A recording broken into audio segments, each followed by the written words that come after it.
Pour le dernier round de la saison 2021 du championnat de France de la montagne, les pilotes de la catégorie production s'étaient donné rendez-vous le week-end dernier sur la commune de Limonest, à quelques kilomètres de Lyon, pour vivre la 95e course de côte de Limonest-Montverdun. Le nom du champion de France 2021 était déjà connu depuis Turkheim 3 épis, mais il restait encore de nombreux trophées à pourvoir, de quoi donner du piment à cette dernière recette de l'année. Au volant de son Audi R8 LMS Ultra, le nouveau champion de France de la montagne production n'a pas laissé planer le doute sur l'épreuve rhodanienne. En prenant les commandes dès la deuxième montée d'essai pour ne plus la lâcher jusqu'à l'arrivée, Ronald Garcès signe donc sa 6e victoire de la saison à Limonest-Montverdun et referme ainsi le chapitre 2021 de la plus belle des manières. Alors donc effectivement Limonest c'est un parcours qui est très sinueux, qui est assez lent. Donc une victoire ici, oui, c'est super, je suis vraiment content.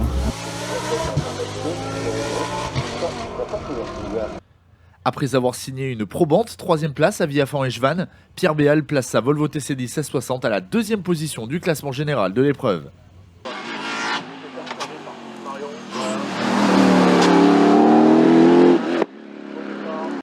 Francis Dozière, au volant de la seule Alpine A110 GT4 rescapée du plateau, prend quant à lui la 3e place au scratch et s'impose dans le groupe GT Sport. Il remporte de plus le Challenge Open GT Sport 2021.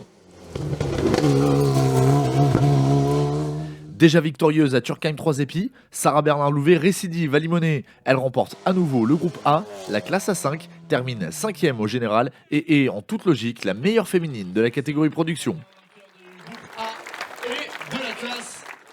Impressionnant pour sa première course de côte en carrière à seulement 18 ans et moins d'une semaine, Matteo Fellastorg termine meilleur jeune de la catégorie production sur sa Peugeot 308 Cup. Il prend par ailleurs la 10e place au scratch et la 3e de la classe A4.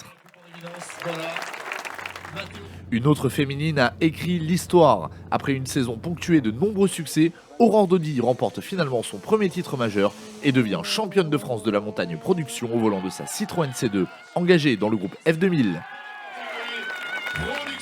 Un temps leader au scratch le samedi, Christophe Pansignon signe une prestation parfaite. Il remporte le groupe FC sur son Simca CG Turbo et termine 4e du classement général de l'épreuve, tout en coiffant à nouveau le Challenge Open FC4. Dans le même groupe, mais dans la classe FC2 cette fois-ci, c'est Nicolas Delperrier qui s'est illustré en l'emportant sur sa Simca Rally 2.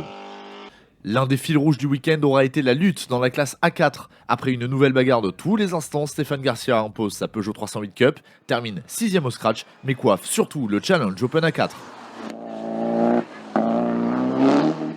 Son rival Jean-Pierre Pop, lui aussi au volant d'une Peugeot 308 Cup, n'a pas démérité. Il termine 2e de la classe, 8e du général et est donc le 2e homme fort du challenge de la spécialité sur l'ensemble de la saison.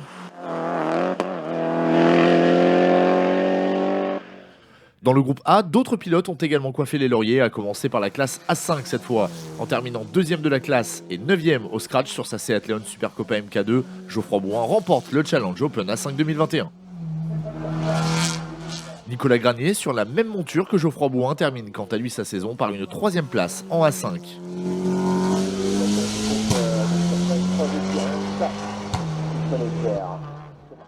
Après avoir été le meilleur performeur de la classe A3 en 2020, Maxence Passaquet remporte également le challenge de la spécialité en s'imposant à Limonest-Montverdun, tout en y signant le nouveau record des Clio Cup.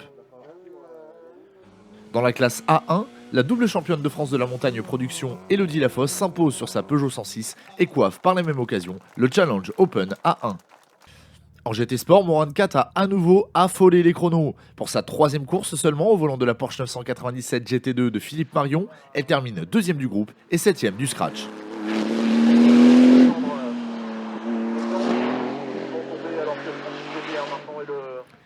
Le chef de file du groupe en 2019, de retour sur une manche de première division le week-end dernier, place sa Porsche 911 Turbo à la 3e place du GT Sport. Il s'agit bien sûr de Frédéric Santarelli.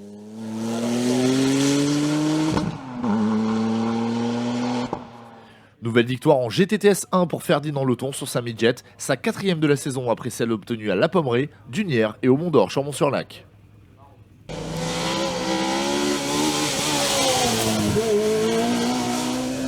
La classe GTTS 2 a été particulièrement animée et Patrick Thibault s'en est le mieux sorti. Il l'emporte au volant de sa Peugeot RCZ Cup. Notons également la nouvelle victoire en GTTS 3 de Jean-Marc Gandolfo sur sa BMW M3 E46 GTR, lui permettant pour l'histoire de remporter le Challenge Open de la classe. Lui aussi est reparti de Limonest-Montverdun avec un nouveau sacre, Christian Boulanger. En imposant à nouveau sa Renault Clio 2 RS, il remporte le groupe F2000, le Challenge Open F2003 et donc cette même classe.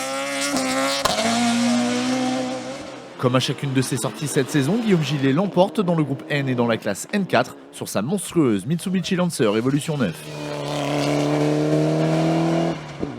En prenant la deuxième place du groupe et de la classe sur sa Renault Mégane RS, Pascal 4 remporte donc le Challenge Open N4.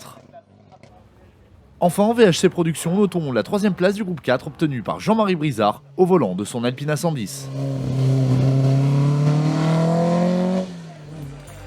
Merci d'avoir suivi le championnat de France de la montagne production tout au long de la saison 2021.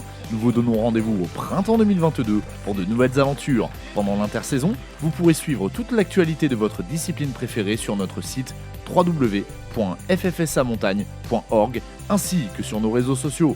A très bientôt et d'ici là, portez-vous bien.